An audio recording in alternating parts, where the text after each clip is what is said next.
Bhagavate Vasudevaya. Om Namo Bhagavate Vasudevaya.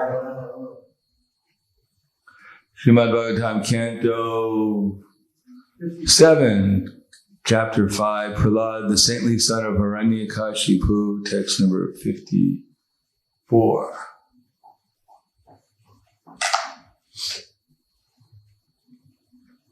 Yadrikshaya Paravrito Grihame Dina Karmasu Vayasya Balakais Tatra Sopa Hata Hita Shanai Yadacharya Paravrito Grihamedya Karmasu Vayasya Balakais Tatra Sopa Huta Krita Shanai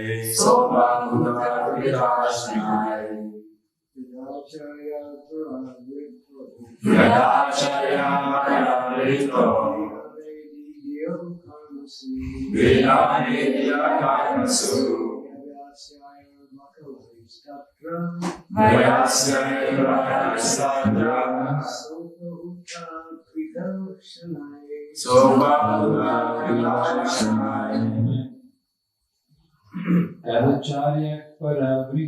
Yadacharya Paravrito Grihamedya Karmasu Vayasya Balakais Tatra Supakruta Krita Sanai Dami.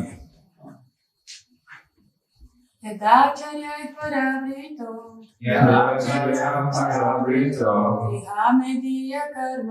Grihamedya Karmasu Vayasya Balakais Tatra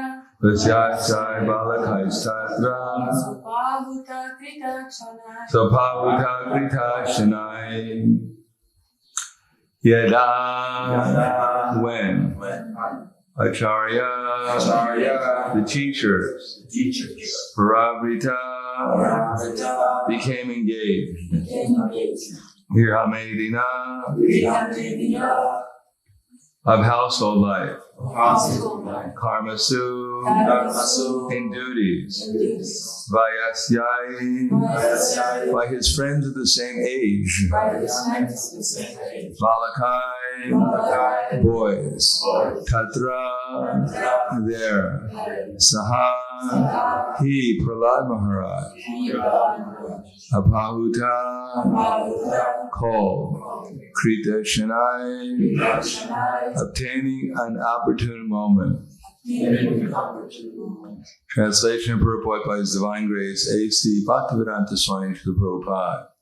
When the teachers went home to attend to their household affairs, the students of the same age as Prahlad Maharaj would call him to take the opportunity of leisure hours for play.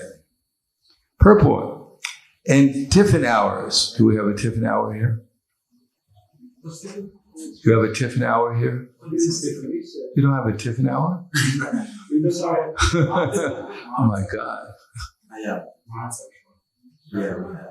You do have a tiffin hour.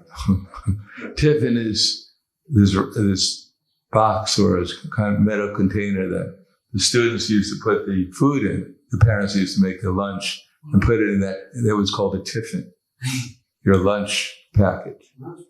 But it was usually a metal container, and the metal container was called a tiffin.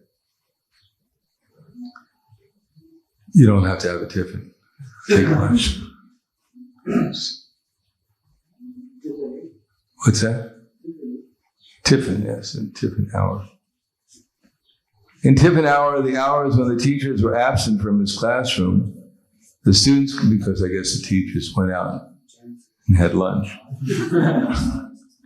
wanted to play with him. As will be seen from the following verses, however, Prahlad Maharaj was not very much interested in playing. Instead, he wanted to utilize every moment for advancing Krishna consciousness. The Emperor is indicated in this verse by the word Krita Shinai. At the opportune moment, when it was possible to preach about Krishna consciousness, Prahlad Maharaj used the time as follows. So the translation is, when the teachers went home to attend to their household affairs, the students of the same age as Prahlad Maharaj would call him to take the opportunity of leisure hours for play. Namo Vishnuvaraya Krishna Prasthaya Bhutale Srimate Bhaktivedanta Swami Namane Namaste Sarasvatunde Ve Gauravani Pracharne Nirvishesha Shindavadi Paskyatyade Siddharna. This is one of the principles of Krishna consciousness.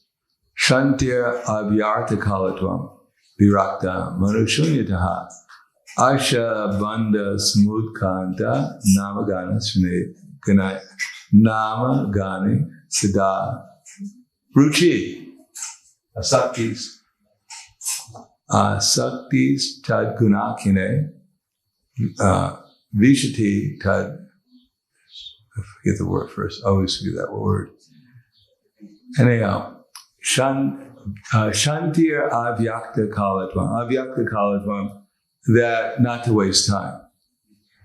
Pure world means to waste time. Shantir means peacefulness, tolerance.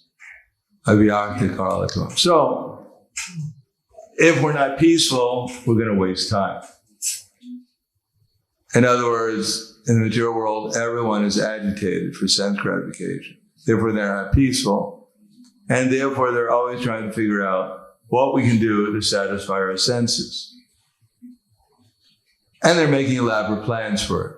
Modern society means, in order to eat, sleep, mate, and defend, you have to make very, very elaborate plans. That story of the Brahmin and the Copins, which everyone knows. Copins, the underwear. That the Brahmin, he was by the bank of the Jamuna bathing, and he washed his underwear and put it on the bank to dry. And one mouse came and stole the underwear. Being embarrassed, somehow or another, he begged some other underwear. But he realized that he was always in danger, that his underwear might be stolen again when he bathed. So he got a cat. The cat wanted some milk, and since there was no store nearby, he had to get a cow. But because he couldn't figure out how to milk a cow, he had to get a wife. But because he got the wife, she wanted some children, he had to get a house. And because he got a house, he had to get a job to pay for the house. But in order to go to the job, he had to get a car. But to pay for the car, he had to work at night. So now he had two jobs. He had a house, he had a car, he had a wife, he had two children, he had a cow, and he had a cat, all to protect his underwear. And realizing that since the price was going up of everything, soon he would not be able to maintain his underwear any longer. So he decided the only thing feasible to do would be throw his underwear away and then walk away. So that's material life. It's called making something simple very, very complicated. That's called Maya. So, Shantir means tolerance. Apurimanam, achala pratishtam, samudram, apa pravishanti yadvat, tadvat kamayam pravishanti sarve, sheshanti matnotina kama kame. Person is not disturbed. So our problem is we're disturbed. And why are we disturbed? Because we think that this will make me happy. What will make us happy? Apuryamanam achala pratishtam. Now, just like the water is going into the ocean. Now, the ocean, no matter how much water is going into it, never becomes disturbed. But if you put some water into a little lake or into a little stream, then it'll overflow immediately. So Purimanam Achala Pratishtam, Apratishtam or Pratishtam here means that it's steady. Apurimanam Achala Pratishtam. Samudra. Samudra means the ocean. So one has to become like an ocean of Krishna consciousness in order to not become agitated. That if one is full in Krishna consciousness, then one will not be disturbed in whatever goes on in the material world. And if one is not Krishna conscious, one will become disturbed no matter what happens in the material world. If things are going well, one will become disturbed. And if things are going badly, they'll become disturbed. And if things aren't going, one will become even more disturbed. Tadva kamayam pravishanti sarve. So in our minds, we've taken birth, we've been given these bodies, this gift of material nature. And we brought within our minds. And in our minds, there are a whole collection of desires. And they, in the appropriate moment, they flow into our mind and present. Yeah, here is your opportunity to gratify your senses. Do it in this way. We go, no, I don't like that one. Do you have a better one? Well, what about this one? Seems a little bit better, but maybe you have a third choice? Oh, you're pretty greedy, aren't you? Okay, well, here's the third one. Well, that's the one I like. All right, well, here's how you do it. You got to work for it. All right, I'm willing. I'm sincere. So then the desires come, and then material nature will direct us. Krishna actually directs us how to fulfill the desires of the material nature. And we make plans. In order to do anything, you have to make a plan in the material world. So we're making so many plans, how to gratify our senses, and everyone is very impatient to have them gratified immediately. Previously, people used to wait, but people can't wait for more than 10 seconds, or else they go crazy. 10 seconds already, I haven't gotten my birthday present. This is ridiculous. What's wrong with these people? Or as I mentioned before, an extreme example was even 20 years ago in Texas, one person was by a stoplight and the light turned green.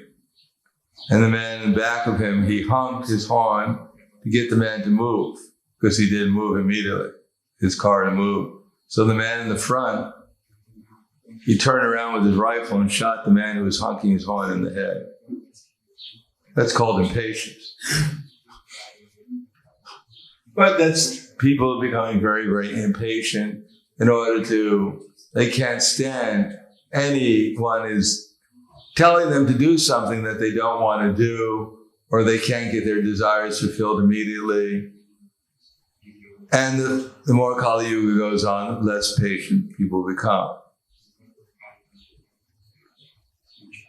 For instance, previously, of course, nowadays, because of this pandemic, or whatever you want to call it, things have slowed down a little bit. People aren't used to it. So they had plans, for instance, Amazon.com. If you ordered something, they'd have a drone delivered to you because waiting a whole day would be too much. Just like nowadays, they have this pizza delivery, probably here also. You order a pizza and the man jumps with the pizza order into his motorcycle. And he has 15 minutes to get to your house. And if he doesn't get to your house on time, the pizza is free. So you see these people riding the motorcycle, risking their lives to deliver the pizza. They only have 2 minutes left. And they, take the motorcycle and jump over some obstacle. Make 3 turns around. And then land. And there's the pizza. Half a second late. I'm sorry.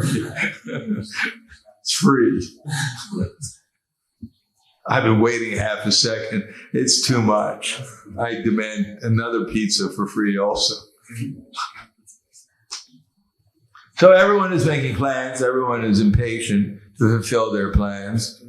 But Shanti means one has to learn tolerance. Avyakta kalatvam, and not waste time.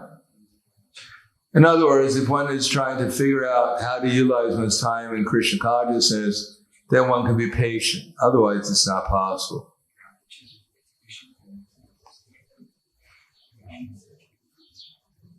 Therefore, atyahara prayasascha prajalpa niyamagraha. Generally speaking, people are very much interested in atyahara, eating too much, or sleeping too much, or something too much. And therefore prayasas. They're just busily working to get what they want. But their consciousness is not in Krishna consciousness. Therefore, prajalpa, they're talking about so many things in order to have their desires fulfilled. And niyamagraha. And they don't know what's to be done, what's not to be done, or how to do it, or why they're doing it. All they know is that they need to gratify their senses. Therefore, if one is avyarta kalatvam, one should, as Prabhupada writes, one should organize one's life in such a way that throughout the 24 hours a day, one cannot help but think about Krishna. So this is our plan. Krishna has a very simple plan in Bhagavad Gita. He outlines it. And it's not what most people are planning. He says, Madmana Bhava Madbhakto, Madhyaji Mam Namaskuru, Mame Vaishasi Satyam Te Pratijani Priyosime. So that's Krishna's plan. That should be our plan. To see if our minds are on Krishna or not. Savaimana Krishna Padara Vindeo, Vichamsi Vaikunta Gunana Vardane. Maharaj Ambrish, first of all, fixed his mind upon Krishna.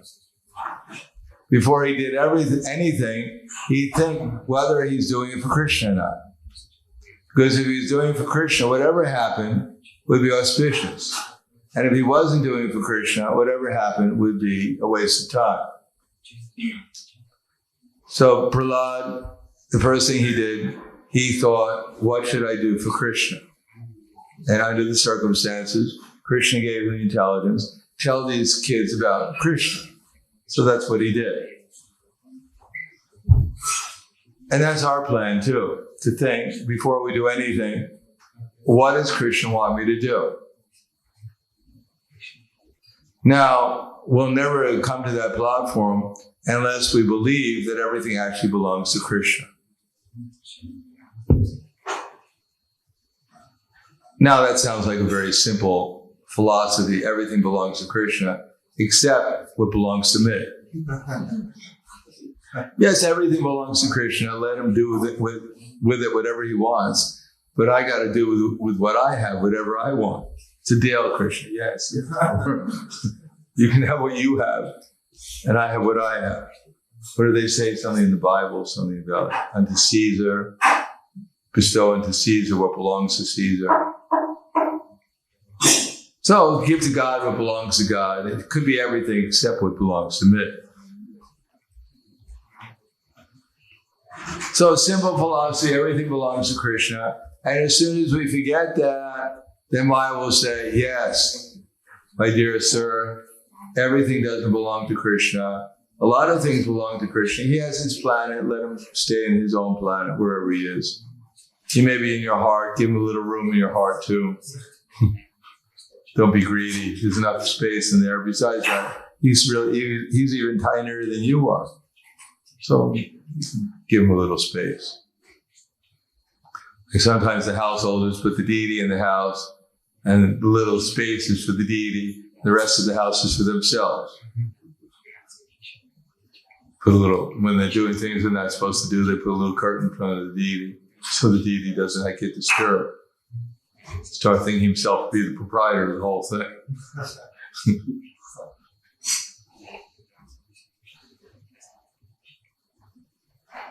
So one has to accept that everything here belongs to Krishna. And as much as we accept it, then the result is that we'll actually be inquisitive what to do with the energy. Now the problem of not doing that is it says, Krishna Bhagir Mukha Bhoga Vanchitare Nikatasat Tare Japati Dare. That as soon as we turn our face away from Krishna, then Maya is there, and she slaps us into material consciousness. So for most of us, we're conditioned. We don't think it's a bad idea. It's not bad, because I have so many nice things I'm going to do. I have so many plans for happiness and peace and prosperity, fame, adoration, distinction, and I'm making progress. So if I forget Krishna and I'm in Maya, well, I'm in good Maya. I'm in happy Maya. I'm in auspicious Maya. Unlike other people, they're in unfortunate Maya. But my Maya is good. And when I get old and my Maya is bad, then I'll turn to Krishna to help, to make my Maya good again.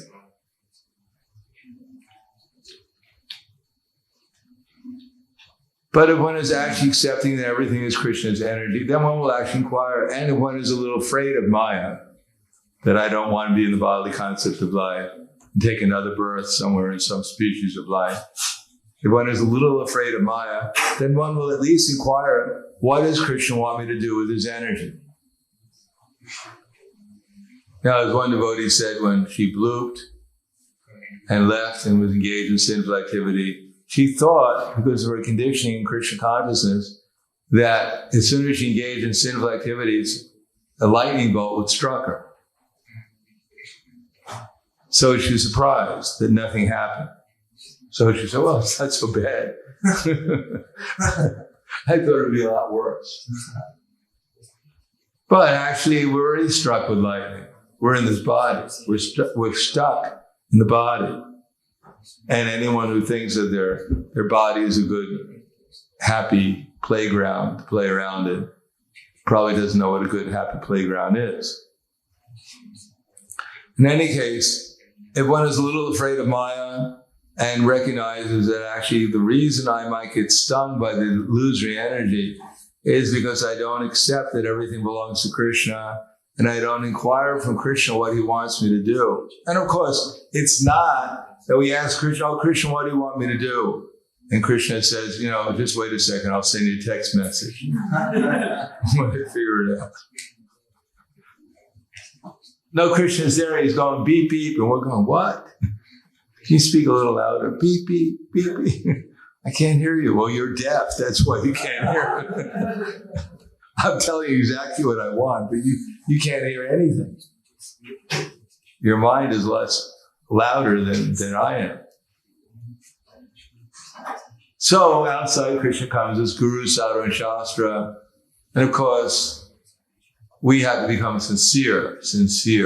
What does sincere mean? Well, I am sincere because I was born sincere. I'm a nice person, and therefore I'm sincere. As it says in Nectar of Devotion, there's only one qualification of advancing Krishna consciousness, and that's sincerity. So what does it mean to be sincere? Did anyone take birth as sincere? The only one I know who took birth sincere was Prahladananda Maharaj. And maybe Shukadeva Swami. But he wasn't totally sincere either. Still didn't accept Krishna consciousness. Anyhow, we weren't born sincere, but we have to learn sincerity. And that sincerity, as much as we take shelter of Guru, Sadhu, and Shastra,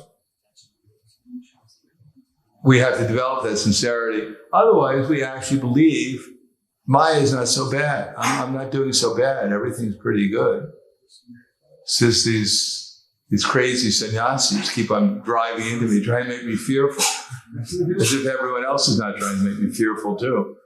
But they keep on saying, you're going to go to hell, you're going to burn forever. You're going to become a dog if you're lucky. Because you did some pious activities in Krishna consciousness, you'll become a dog. Otherwise, you'll become an insect. No, one has to be, intellectually, one has to understand, and then one has to think deeply, what does Krishna really want me to do? It's not that we automatically know exactly what Krishna wants me to do. We have to become a little humble. So that's where humility comes in. We have to realize we don't know anything. We don't even know who we are, actually. If I ask you who you are, what is your rasa with Krishna? Do you know? What do you look like? It's like you go to a Halloween costume party and people say, who are you? I'm Frankenstein. Well, I'm Dracula. You've got to watch out. I'm thirsty. And someone says, well, wait a second, guys. You're in a costume party. Don't take it so seriously. So similarly, we're in this costume party and we take it too seriously. But if we take Krishna consciousness, trying to find out who we actually are, trying to overcome our intoxication of thinking we're Dracula or Frankenstein, or maybe Marilyn Monroe or Tarzan or whatever else we're dreaming. And when we realize we're intoxicated, then we might try to become sober and act according to how we should actually act. And we have inquired humbly through Guru, Sadhana, Shastra. And when everything becomes clear, of course, it's time for Prasadam. We don't have to think, well, let me study Shastra and see if I should take Prasadam or not. Sharir Vijay. There's a quote. No, one thing, most of the time we have a regulated schedule. We know this is the time to eat, this is the time to sleep, etc. But for other things, what should I do with my life? How should I see things? What should I say to this person? Not necessarily the first thing that comes to my mind, but I should think, what does Krishna want me to say? What does Krishna want me to think? Does he really want me to think, I hate that person. I hate that so-called devotee. Is that inspired by Krishna? Yes, I'm inspired by Krishna. Krishna wants me to hate. He wants me to hate the demons. And that devotee's a demon, I can tell. He's a Kali Chela. He took my glove to me and I hate him. I'm going to get even. One has to think a little bit more deeply than that. Otherwise, one will simply live life on a superficial surface of Krishna consciousness, not really getting very deep into it. And getting deep into it is not necessarily just playing the instruments better or singing better or whatever else we think is better, but it's actually becoming more thoughtful. What does Krishna want me to do? And learning how to rely upon Guru, Sadhana, and Shastra to do it, so that we can utilize our time properly. Then the result is that we should actually think. When it's clear what we should do, then we have some space in our minds that I should do it to please Krishna. We go through the trouble of accepting how everything belongs to Krishna and accepting that I should find out what Krishna wants me to do. Then the next thing is we have to start meditating upon how to do it in a pleasing way for Krishna. If we know what to do for Krishna, and then the next thing to do is think how to do it with care and attention. How to be attentive to what I'm doing and do it pleasingly in a way that's satisfying, pleasing to Krishna. And what will be our reward? That will become Krishna conscious. We'll think about Krishna. We'll get Krishna's association. We'll become enlightened in transcendental realization. We'll experience the ecstasy and the love that comes by becoming conscious of Krishna. And at the same time, we'll be experiencing enlightenment. We'll see everything and everyone in relation to Krishna and service to Krishna. Not just theoretically how everything is related to Krishna, but Krishna will give us the intelligence how to appropriately serve every living entity. So we can be engaged 24 hours a day in service to Krishna with love and devotion. And Krishna will become more and more pleased. Our activities will become more and more pleasing to others, and we'll be happy all the time. We'll be sure we're doing the right thing, which was ultimately auspicious for myself and for everyone else, and we'll become happy and satisfied and peaceful in any circumstance. We'll know how to maintain and deepen our Krishna consciousness in any circumstance we're under. And that's the success of life.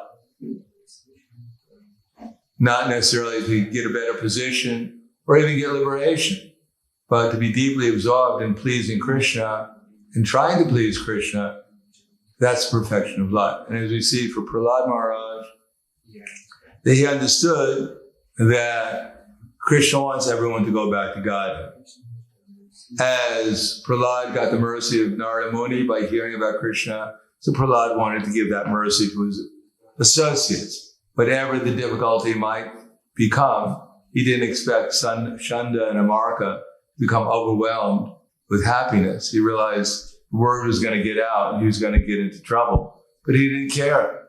He realized that everyone's in trouble in the material world, but he didn't feel like he was in trouble. Therefore, he said to Lord Nrsimhadev,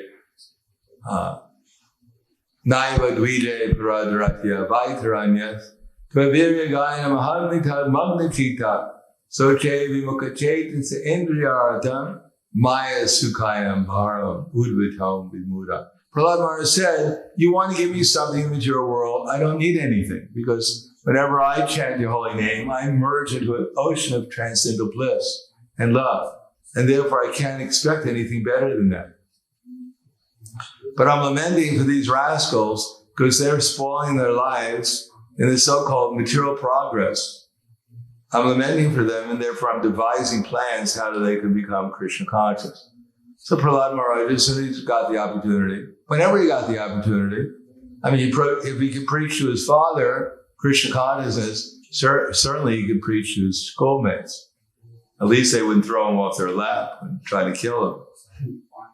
But he understood that his father would not be very happy. But his business was not to please his father. His business was to please Krishna. So I'll stop there. Think any questions, comments?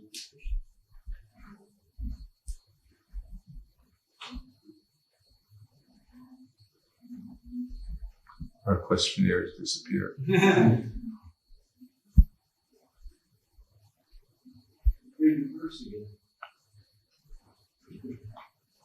I lost my place. So, Prahlad, the saintly son of Hiranyakashipu. So what's the best way to use time? What is the best formula for time management? Rupa Goswami. Okay. That one should utilize one's full time, 24 hours a day, nicely hearing and chanting about the Lord's divine name, transcendental form, qualities, and pastimes. In this way, gradually engage the tongue and the mind. One should live in Goloka Vrindavan and serve Krishna under the guidance of the Lord's devotees. And one should follow in the footsteps of the Lord's beloved devotees who are deeply attached to his devotional service. Krishneti yasa giritam manasadriyeta dikshasti kat pranitibhi sabhajanam isham shushu shaya sabhajanam ananya anya indati sunya hridayam ipstita sangha labdya. That's not right either. They got the wrong verse. Is that Krishneti yasa giritam? No. How does that go? That Sat Krishna Nama Charitari Sukirtananu Smrityo Kramena Rasanama Nasidyo Ja Tishtan Rade Tanaragi Dananugami Kalam Aya Akilam Itipadesha Saram. That's how they utilize time.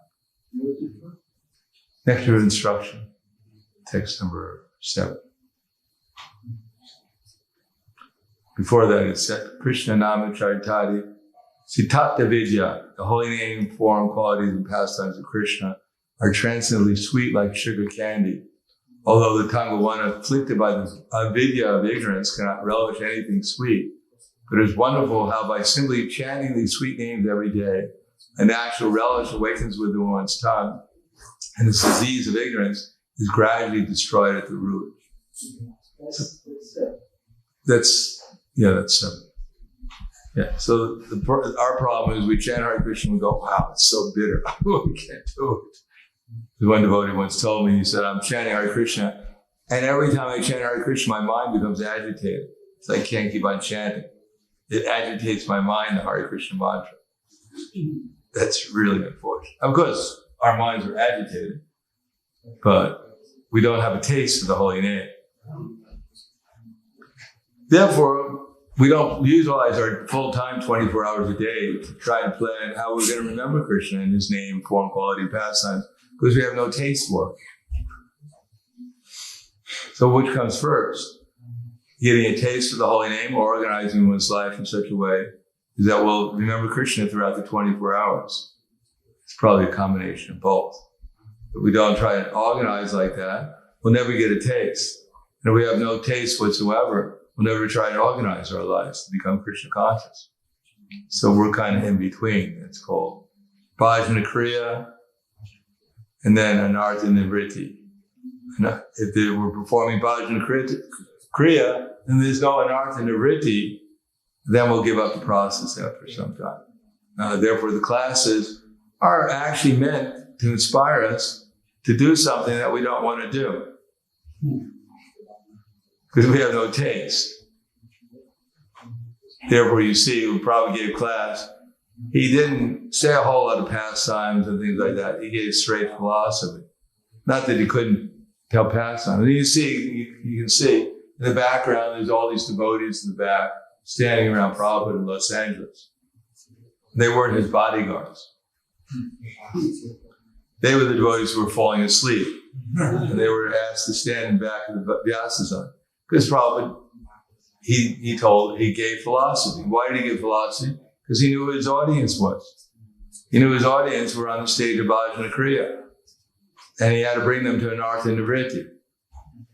If not, then they fall back into material existence. So he had to try to inspire them to perform, to do things which they didn't want to do necessarily at the beginning. I remember going book distribution every day. And unless you're really in the fire competition or something, the marathon, you were going out every day and just went out unconsciously because, you just were supposed to go out there and the van arrived and you got in and you weren't even thinking, your mind wasn't even thinking anymore. It was too tired from all the hours you spent. And you got out there and you just start distributing books. And if you're not used to it, you go out there and the mind would say, what are you out here for? Look at all these people, they're all demons. They're dangerous. You stop them and who knows what they're going to do to you. Be careful. Look for someone who's old and weak. Someone who's not a danger. Excuse me. Get out of my life, you. Get a life yourself. So we're on the mental platform. We don't want to be there. We don't know why we're there. We don't, we're trying to figure, we're looking at our watch, how many minutes left until I get lunch, or at least lunch. Let me dive into the nectar of lunch. Do we have lunch? Oh, my lunch is there. Okay. Not so bad. And then when you're out there, you distribute books. The book, finally I distributed a book, Krishna's Mercy. And then it wasn't so bad. And then you get a little enthusiastic. And by the time the end of the day, you don't want to go back. I don't want to go back. I'll be in Maya again. So that's what the whole philosophy is meant to convince us to do something. And sometimes we may not be so enthusiastic to do it at the beginning, but to convince us that we're patient, we're eternal, and that we should work with knowledge, conviction, and then our enthusiasm will come. Otherwise, we're very enthusiastic already to do all the wrong things. And unless we become convinced to be patient and figure out what Krishna wants us to do with determination, then we'll never develop spiritual enthusiasm. We'll always be left the fallback, material enthusiasm. Whatever my mind thinks, what do I want to do now? Go on the internet, find out how coronavirus is doing today. Yes. Why do we have to figure out what we have to do? Well, just ask the authorities, right? That's what the authorities for. They tell you have no brains, you can do that. Well, if you're figuring it out, that means you don't have any brains. No, it means you have some brains and you can try and utilize them. Well, they may be a little rusty. Yeah, the utilization means to go to the authority. Yes, it should be confirmed. But it's easy. At the end of Bhagavad Gita, of course, you're giving your own Bhagavad Gita, but at the end of Bhagavad Gita, that's not what Krishna tells Arjuna. Iti te jnanam akyatam kuyam guyatam maya vishim shesa ite chasi tata kuru. Yeah, but he's already inquired already. That's right. So he gave him the instructions. So now all he has to do is carry it out. So Krishna's he's telling him what to do, and now he says, now you can do whatever you want to do, but I already told you. That's right. So when we find out what Krishna wants us to do, we should do it. Yeah, so that's easy. What's that? Do it. Just do it. You have to find out first what Krishna wants you to do. Well, what's the use of having authority if you don't ask them? Yes, the authority can tell you, but what happens if they ask you, what do you want to do? What do you think Krishna wants you to do? Well, what happens if there's no authority there? If the authority is meant to be an authority. It's not somebody he's got a position in, I'm authority. Authority, I feel, I feel a little tired. What should I do? All you have to do is ask. The original authority is in our heart. We're supposed to, as Krishna says, Chaitasa Sarva Karmani, Maya Sanyasi Matparaha, Buddhi Yogam Upashvitya, Machitak Sadatam Bhava. And all activities depend upon me. Work always under my protection. In such devotional service, be fully conscious of me. That's afterwards. First, you got to know what you're supposed to do. That's what you've been saying. What is my service? Guru. What's my service? Yes, through Guru, Sadhu, and Shastra. Okay. And the basis is Shastra. So if you want to know what you're supposed to do, you have to study Shastra. And then when someone asks you to do something, then you'll be able to understand what he's telling you if you see through those words through Shastra. If you don't see through Shastra... I think it's quite easy. You go to the temple authority or your immediate authority and say, what service can I do? Good, you can do that. You can quote 100 slokas about, all these things, but, if we don't follow authority, what's the use? If we go to authority and we ask what to do, and they tell us what to do, and we don't do it, then we're back to where you were talking about.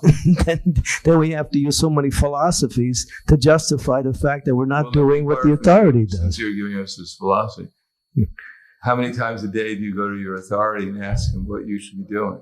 Well, if you don't know at the beginning of the day what the whole day is, then you should do that. How do you figure out the whole day? Well, you have to have some intelligence. Who do you communicate with? You have to have some. You have to have some intelligence to think, right? You have to have some intelligence to think. Okay, so who's your authority that helps you think? Well, everyone has an authority. Who's your authority? Srila Prabhupada. You talk to him directly? Right now, when what's his name? Ananti comes up to me and said, "Mars, can you do this?" I say, "Yeah." What happens if he doesn't come up to you? What do you do? Then I do what I'm supposed to do. How do you know what you're supposed to do? That's easy. Who tells you? The Shastras. Guru. Oh, okay. Guru speaks on behalf of Shastra. Okay, who's your guru? Why are you asking that question? You don't know? When does he speak to you? When? Yeah. He's constantly speaking to me. You're hearing Prabhupada all the time. If I don't know his instructions, what is the use of my relationship with him? But all the time, in all circumstances, Prabhupada's directly speaking to you, and you know exactly what he wants you to do. Yeah. What's the ultimate principle? Remember Krishna. So as soon as you remember Krishna, you're doing at least the highest service at that point. Because everything leads to that point of remembering Krishna. And again, how to remember Krishna? Is that all you do all day is remember Krishna? Do you do anything else? What do you think? Well, what do you do? Do you just do something else and forget Krishna? Usually.